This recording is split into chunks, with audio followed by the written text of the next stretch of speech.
singers, welcome to Sing Easy with Shobika. Shruthi மாதா லயம் பிதான்னு ஒரு பழமொழி இருக்கு. ஸோ ஸ்ருதிங்கிறது சங்கீதத்திற்கு அம்மா மாதிரி.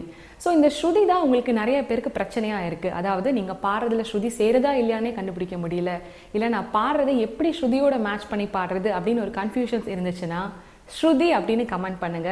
ஸோ கண்டிப்பாக நான் உங்களுக்கு ஸ்ருதி சம்மந்தப்பட்ட நிறைய வீடியோஸும் ஸ்ருதியோட எப்படி பாடுறதுங்கிறதுக்கான நிறைய லெசன்ஸும் உங்களுக்காக இந்த சேனலில் நான் போஸ்ட் பண்ணுறேன். நிறைய பேர் எந்த ஒரு சப்போர்ட்டும் ஒரு இன்ஸ்ட்ருமெண்ட் சப்போர்ட்டும் இல்லாமல் ஒரு ஸ்ருதி பாக்ஸ் இல்லாமையும் பாடும்போது என்ன ஆகும்னா ஒரு 2 லைன் ஒரு ஸ்ருதியில் பாடுவாங்க, திடீர்னு வேற எங்கேயோ ஸ்கேலுக்கு மாறி போயிடுவாங்க, இல்லைனா பாடும்போதே நிறைய ஸ்ருதி விலகும். இந்த மாதிரி நிறையா பிரச்சனைகள்லாம் ஏற்படுது. ஸோ அதை ஓவர் கம் பண்ணுறதுக்காக பண்ணுற விஷயம் தான் என்னென்னா, நீங்கள் என்ன ப்ராக்டிஸ் பண்ணாலும் ஒரு தான்புரா ட்ராய்ட் அப்படின்னு ஒரு மொபைல் ஆப் இருக்குது.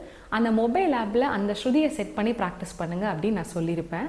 ஸோ அந்த ஆப்பை எப்படி யூஸ் பண்ணுறது அப்படின்னு சொல்லிட்டு நிறைய பேருக்கு நிறைய கன்ஃபியூஷன்ஸ் இருந்துச்சு, கமெண்ட்லேயும் கேட்டிருந்தீங்க. ஸோ இந்த வீடியோவில் தான்புரா ட்ராய்ட் மொபைல் ஆப்பை எப்படி ஸ்டெப் பை ஸ்டெப்பாக யூஸ் பண்ணுறது, அண்ட் அதே மாதிரி எப்படி நம்ம வாய்ஸை அது கூட மேட்ச் பண்ணி ப்ராக்டிஸ் பண்ணுறது அப்படிங்கிறத பற்றி தான் பார்க்க போகிறோம். ஸோ வீடியோ ஃபுல்லாக ஸ்கிப் பண்ணாமல் பாருங்கள், கண்டிப்பாக உங்களுக்கு இந்த விஷயம் ஹெல்ப்ஃபுல்லாக இருக்கும். தான்புரா ட்ராய்ட் இதுதாங்க இந்த அப்ளிகேஷனோட ஸ்பெல்லிங். ப்ளே ஸ்டோரில் போய்ட்டு நீங்கள் இந்த ஆப்பை டவுன்லோட் பண்ணிக்கலாம். டவுன்லோட் பண்ணதுக்கப்புறமா அந்த ஃபர்ஸ்ட் ஓப்பன் ஆகிற ஸ்க்ரீனில் பார்த்தீங்கன்னா நிறைய ஆப்ஷன்ஸ் இருக்கும். மெயினாக நிறைய பேர் கேட்குற டவுட் இதுதான். இப்போ என்னோட ஸ்ருதி சி இல்லை ஜி அப்படின்னா அதை நாங்கள் செட் பண்ணிட்டோம், ஆனால் அந்த ஃபர்ஸ்ட் ஸ்ட்ரிங்கிறத எப்படி பண்ணணும், வால்யூம்ங்கிறது எப்படி வைக்கணும், ஸ்பீடுங்கிறது எப்படி வைக்கணும்னு சொல்லி கேட்டிருக்கீங்க. ஸோ நான் ஒவ்வொன்றும் ஸ்டெப் பை ஸ்டெப்பாக சொல்கிறேன், பொறுமையாக கவனித்து பாருங்கள், கண்டிப்பாக உங்களால் அதை செட் பண்ண முடியும். ஸோ ஃபர்ஸ்ட் ஆப்ஷன் பார்த்தீங்கன்னா ஃபர்ஸ்ட் ஸ்ட்ரிங் அப்படிங்கிற ஸ்ட்ரிங்கில் நீங்கள் பா செட் பண்ணிக்கோங்க. இப்போ இது ஏன் மற்ற சுவரங்கள்லாம் இருக்குது அப்படின்னு சொல்லிட்டு உங்ககிட்ட ஒரு டவுட் இருக்கலாம். பா மட்டும்தான் வைக்கணுமா, மா வைக்கக்கூடாதா, சா வைக்கக்கூடாதா, நீ வைக்கக்கூடாதா அப்படிலாம் நீங்கள் கேட்கலாம். இந்த பாங்கிறத நான் ஏன் சொல்கிறேன்னா, நீங்கள் ஸ்டார்டிங் அதாவது பிகினிங் லெசன்ஸ், அதாவது சரிகமா பதனீசா இந்த கர்நாடிக் மியூசிக் புக்கில் இருக்கிற லெசன்ஸ் எல்லாம் ப்ராக்டிஸ் பண்ணணும். இப்போ மாயா மலவகாளி ராகம் தான் நீங்கள் பாடுறீங்க அப்படின்னா பா ஸ்ட்ரிங் வச்சாலே நீங்கள் பாடுறதுக்கு கரெக்டாக உங்களால் மேட்ச் பண்ண முடியும். ஏன்னா நீங்கள் பாடுற அந்த ராகத்தில் பா அப்படிங்கிற ஸ்வரம் இருக்குது. ஆனால் ஒரு சில ராகத்தில் பா அப்படிங்கிற ஸ்வரமே இருக்காது. இப்போ எக்ஸாம்பிளுக்கு நான் சொல்கிறேன் கேளுங்க. இப்போ மாயா மாலவ கௌலைனா சரே க ம ப த நீ சா சா நீ த ப ம க ரே சா. ஸோ இதில் சா பா பா அப்படிங்கிற ஸ்வரம் இருக்கிறதுனால கண்டிப்பாக நமக்கு அந்த ரெஃபரன்ஸ் தேவை. ஸோ நீங்கள் எந்த சினிமா பாடல் எடுத்தாலும் அது கண்டிப்பாக தேவை. ஸோ பா வச்சுக்கலாம். ஆனால் ஸ்ரீரஞ்சனி அந்த மாதிரி ஒரு சில ராகங்களை பார்த்தீங்கன்னா பா அப்படிங்கிற ஸ்வரமே அந்த ராகத்தில் இருக்காது. அதோட ஆரோகணம் அவரோகணம், அதாவது அந்த ராகத்தோட ஸ்ட்ரக்சர் எப்படி இருக்குன்னா சரி க ம த நீ சா சா நீ த ம க ரீ சா. ஸோ இந்த ராகத்தில் பாவே கிடையாது. ஸோ அந்த மாதிரி கேஸில் போயிட்டு நீங்கள் ஃபர்ஸ்ட் ஸ்ட்ரிங்கில் பா செட் பண்ணிங்கன்னா கண்டிப்பாக நீங்கள் பாடுறதுக்கும் இந்த ஸ்ருதிக்கும் சம்மந்தம் இல்லாமல் ஏதோ ஒரு விஷயம் டிஸ்ட்ராக்ட் பண்ணுற மாதிரி இருக்கும். ஸோ அந்த மாதிரி கேஸில் தான் நீங்கள் மா அப்படிங்கிற ஸ்ட்ரிங் செட் பண்ணுவீங்க, மத்தியம ஸ்ருதி செட் பண்ணுவீங்க. அப்படி மத்தியம ஸ்ருதியும் சில பாடல்களுக்கு செட் ஆகாமல் இருந்துச்சுன்னா சா ஸ்ட்ரிங் மட்டும் வச்சுமே பாடலாம். ஸோ இந்த டவுட் கர்நாடிக் மியூசிக் கற்றுக்கிற நிறைய பேருக்கு இருக்கிற ஒரு டவுட். ஸோ அதனால நான் சிம்பிளான ஒரு எக்ஸ்ப்ளனேஷன் நான் உங்களுக்கு சொல்லிட்டேன். பட் நீங்கள் ஒரு பிகினர்னா இதை பற்றிலாம் வரி பண்ணாதீங்க. பா அப்படிங்கிற ஸ்ட்ரிங்கை வச்சு செட் பண்ணாலே உங்களால் எல்லா லெசன்ஸுமே உங்களால் ப்ராக்டிஸ் பண்ண முடியும். அதாவது பிகினிங் லெவலில் இருக்கிற எல்லா லெசன்ஸும் உங்களால் ப்ராக்டிஸ் பண்ண முடியும். ஓகே, ஸோ ஃபர்ஸ்ட் ஸ்ட்ரிங்கில் பா வச்சுட்டு அதுக்கப்புறம் நீங்கள் மற்ற ஆப்ஷன்ஸ்லாம் விட்டுருங்க. அதுக்கப்புறமா பிட்ச் அப்படிங்கிற ஆப்ஷன் இருக்குல்ல, இதுதான் நமக்கு ரொம்ப முக்கியம். ஸோ நான் ஏற்கனவே சிங்கிங் கிளாஸ் 1 அப்படிங்கிற வீடியோவில் இதை பற்றி நான் சொல்லியிருக்கேன். பட் ஸ்டில் நான் திருப்பி ரிப்பீட் பண்ணுறேன். நீங்கள் ஒரு ஃபீமேல் சிங்கர்னா உங்களோட ஸ்ருதி உங்களுக்கு கம்ஃபர்டபுளான ஸ்ருதி, உங்களோட கம்ஃபர்டபுளான பிட்ச் அப்படிங்கிறது என்னன்னு பார்த்தீங்கன்னா ஜி. ஸோ அந்த பிட்சில் போயிட்டு ஜி அப்படின்னு செட் பண்ணுங்கள். இப்போ நான் ஜி அப்படிங்கிறத செட் பண்ணி உங்களுக்கு ப்ளே பண்ணியே காட்டுறேன். ஸோ எடுத்தோடனே இப்படி ஒரு சவுண்ட் வருதுங்களா. இப்போ இந்த சவுண்டோட எப்படி நம்ம வாய்ஸை மேட்ச் பண்ணணும் அப்படிங்கிறதே நான் சொல்கிறேன் கேளுங்க. இப்போ ஒரு ஃபியூ செகண்ட்ஸ்க்கு அந்த தம்புராவோட சத்தத்தை அப்சர்வ் பண்ணுங்கள். எடுத்தோடனே மேட்ச் பண்ண ட்ரை பண்ணாமல் அது எப்படி வருதுன்னு சொல்லிட்டு அந்த சவுண்டை இமிட்டேட் பண்ண ட்ரை பண்ணுங்கள். இப்போது எக்ஸாம்பிளுக்கு எப்படி இமிட்டேட் பண்ணணும்னா, நீங்கள் ஒரு பஸ் ஹாரன் சத்தம் கேட்குறீங்களா, அந்த சவுண்ட் மாதிரியே இமிட்டேட் பண்ணுறீங்க இல்லையா. ஒரு காக்கா கத்துதா, அந்த காக்கா சவுண்ட் மாதிரியே இமிட்டேட் பண்ணுறீங்க இல்லையா. அதே மாதிரி அதே பிட்சில் அதே அந்த தம்புரா சவுண்டை உங்கள் மைண்டில் ஃபஸ்ட்டு உள் வாங்கிக்கோங்க. உள் வாங்கிட்டு அந்த சவுண்டை நீங்கள் திருப்பி ப்ரொடியூஸ் பண்ண போகிறீங்க. இதுதான் ஸ்ருதி மேட்ச் பண்ண ஆரம்பத்தில் மேட்ச் பண்ணுறதுக்கு ஒரு சிம்பிளான ட்ரிக்னா நான் இப்படி தான் சொல்லுவேன். ஏன்னா அதுக்கப்புறம் தான் உங்களுக்கு புரிய வரும் நீங்கள் பாடுறது மேட்ச் ஆகுதா இல்லையா அப்படின்னு சொல்லிட்டு எவ்வளவோ விஷயங்கள் இருக்குது. ஸோ இனிஷியலாக அந்த சவுண்டை உள் வாங்கிட்டு அந்த சவுண்ட் அப்படியே நீங்கள் மைண்டில் இருந்து அப்படியே மேட்ச் பண்ண ட்ரை பண்ணணும். ஓகேங்களா? இப்போ அந்த சவுண்ட் எப்படி இருக்குன்னு நம்ம இமிட்டேட் பண்ண போகிறோம். ஓகே,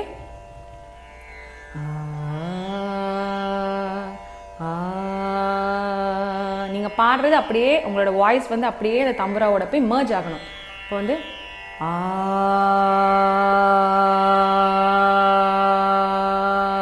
ரெண்டும் ஒரே கோட்டில் செய்கிற மாதிரி இருக்கும் பாருங்கள். அப்போ தான் வந்து நீங்கள் மேட்ச் பண்ணுறீங்கன்னு அர்த்தம். சப்போஸ் நீங்கள் இப்படி பாடாமல் அப்படின்னு எங்கேயோ பாடினீங்கன்னா மேட்ச் ஆகாது. அப்படி பாடினாலும் அந்த சவுண்ட் வந்து இந்த சவுண்டோட சேரலை. ஸோ இது வந்து ஒரு ஃபியூ மினிட்ஸாவது கண்டிப்பாக உங்களுக்கு டைம் எடுத்து இந்த சவுண்டை அப்சர்வ் பண்ணிகிட்டே இருந்தால் தான் இந்த விஷயம் உங்களுக்கு புரியும். ஸோ எடுத்த உடனே மேட்ச் பண்ண வரலன்னு சொல்லிட்டு தயவு செஞ்சு கவலைப்படாதீங்க. இது வந்து உடனே வர ஒரு ப்ராசஸே கிடையாது பிகினர்ஸ்க்கு. ஓகேங்களா? இப்போ எப்படி பண்ணுறீங்க, அப்படியே வந்து இப்போ நான் பாடுற ஸ்வரம் என்னன்னா சா. சா அப்படிங்கிறது தான் முதல் ஸ்வரம் கர்நாடக இசையில். ஓகேங்களா? சா அப்படி தான் மேட்ச் பண்ணும். இப்போது நான் சா பாசா அப்படிங்கிற பாடுறதை பற்றி ஆல்ரெடி நான் சிங்கிங் கிளாஸ் 1ல் உங்களுக்கு நான் எக்ஸ்பிளைன் பண்ணி அதில் எக்ஸசைஸ் ட்ராக்கும் கொடுத்துருக்கேன். இப்போது ஒரு பாட்டை நீங்கள் பாடுறீங்க, உங்களுக்கு வந்து கர்நாடக சங்கீதம் எதுவுமே தெரியாது. ஆனால் இந்த ஸ்ருதியோடவே நான் ஒரு பாட்டை ப்ராக்டிஸ் பண்ணணும்னா எப்படி பாடுறது அப்படின்னா, நீங்கள் ஃபீமேல் சிங்கர்னால் இந்த ஜி ஸ்ருதியே வச்சுக்கோங்க. இந்த ஜி ஸ்ருதியை இதே மாதிரி ப்ளே பண்ணி ஃபஸ்ட்டு ஆ சா அப்படிங்கிறத மேட்ச் பண்ணிவிட்டு அதுக்கப்புறம் நீங்கள் என்ன பாட்டு பாடணும்னு நினைக்கிறீங்களோ அந்த பாட்டை பாடலாம். எப்படி பாடுறதுங்கிறத சொல்கிறேன் கேளுங்க. சா ரக்ஷ ரக்ஷ ஜெகன்மாதா சர்வசக்தி ஜெய துர்கா ரக்ஷ ரக்ஷ ஜெகன்மாதா சர்வசக்தி ஜெய துர்கா ஆ ரக்ஷ ரக்ஷ. ஸோ என்ன பாடினாலும் அந்த ஸ்ருதியோடவே உங்கள் வாய்ஸ் போய் மேட்ச் ஆகணும். ஸோ நீங்கள் அந்த சாங் பாடிட்டு இருக்கும் போதே இந்த சவுண்டையும் நீங்கள் அப்சர்வ் பண்ணிகிட்டே வரணும். ஸோ இது வந்து உங்களுக்கு ஒரு வழிகாட்டி மாதிரி. இந்த நீங்கள் சப்போஸ் வந்து நீங்கள் பாட்டுக்கு ஒரு பாட்டு பாடுறீங்க, இந்த சவுண்டை கவனிக்கலைன்னா கண்டிப்பாக அதை ஸ்ருதியை விட்டு விலகிடும். ஸோ இனிஷியலாக அப்படி தான் நம்ம ப்ராக்டிஸ் பண்ண போகிறோம். ஓகேங்களா? இப்போ வேறு ஏதாவது ஒரு சினிமா பாடல் இந்த ஜி ஸ்ருதியில் நான் பாடுறேன் கேளுங்க. சா மேட்ச் பண்ணிவிட்டு கண்மணி அன்போடு காதலன் நான் எழுதும் கடிதமே மே மேட்ச் ஆகுதான்னு பார்த்துட்டே இருக்கணும். ஓகே, உன்னை எண்ணி பார்க்கையில் கவிதை கொட்டுது ஓகேங்களா? ஸோ இப்படி தான் வந்து இனிஷியலாக ஒரு கம்ஃபர்டபுளான ரேஞ்சில் ஒரு பாடலை பாட முடியும். ஆனால் இன்னொரு இதில் ஒரு சேலஞ்சிங்கான ஒரு விஷயம் இருக்குது. என்னென்னா, எல்லா சினிமா பாடலும் இந்த ஜியில் பாட முடியாது அப்படிங்கிறது தான் நீங்கள் புரிஞ்சுக்க வேண்டிய முக்கியமான விஷயம்.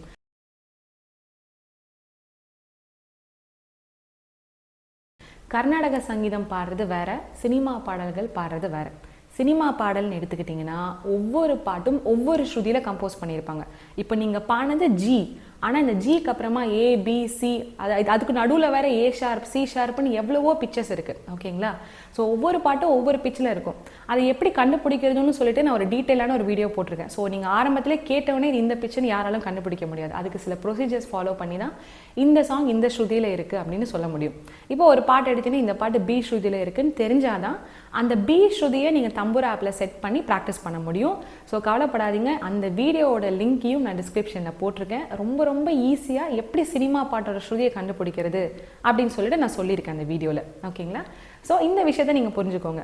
ஆனால் எனக்கு வந்து அவ்வளோ சினிமா பாடல் ரொம்பலாம் பாட வேண்டியதில்லை. இப்போ ஒரு கோயிலில் போய் நான் பாட்டு பாடணும், என்னோட கம்ஃபர்டபுள் ரேஞ்சில் பாடினா போதும்னா இந்த ஜி ஸ்ருதியை மட்டும் நீங்கள் ஃபீமேல் சிங்கர்னா ஜி ஸ்ருதியை மட்டும் ப்ராக்டிஸ் பண்ணுங்கள். இதே மாதிரி ப்ளே பண்ணி வாய்ஸை மேட்ச் பண்ணி எந்த பாடினாலும் அந்த ஸ்ருதியிலே பாடுங்க, தப்பே கிடையாது. உங்களோட கம்ஃபர்டபுள் ரேஞ்சில் உங்களால் ஈஸியாக பாட முடியும். ஓகே,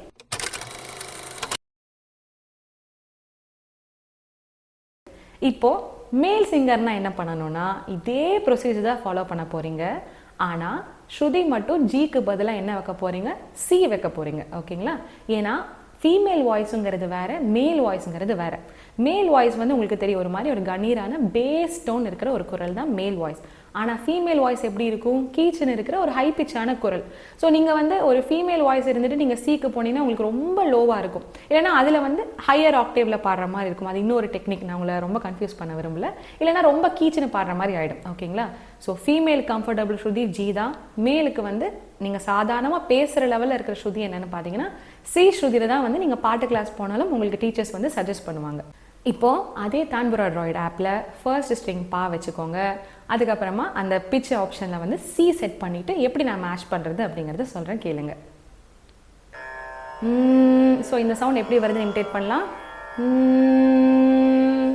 ஆ சா.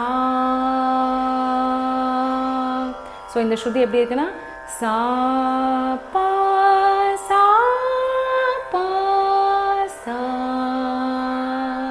இந்த சி ஸ்ருதியோட நான் ஒரு பாட்டை எப்படி மேட்ச் பண்ணி பாடுறதுன்னு சொல்கிறேன். இப்போ வந்து மேட்ச் பண்ணிக்கோங்க. ஃபஸ்ட்டு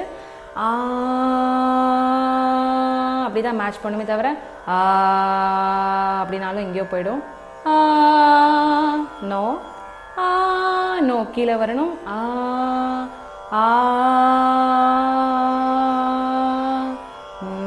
நல்லா கேட்டுக்கோங்க.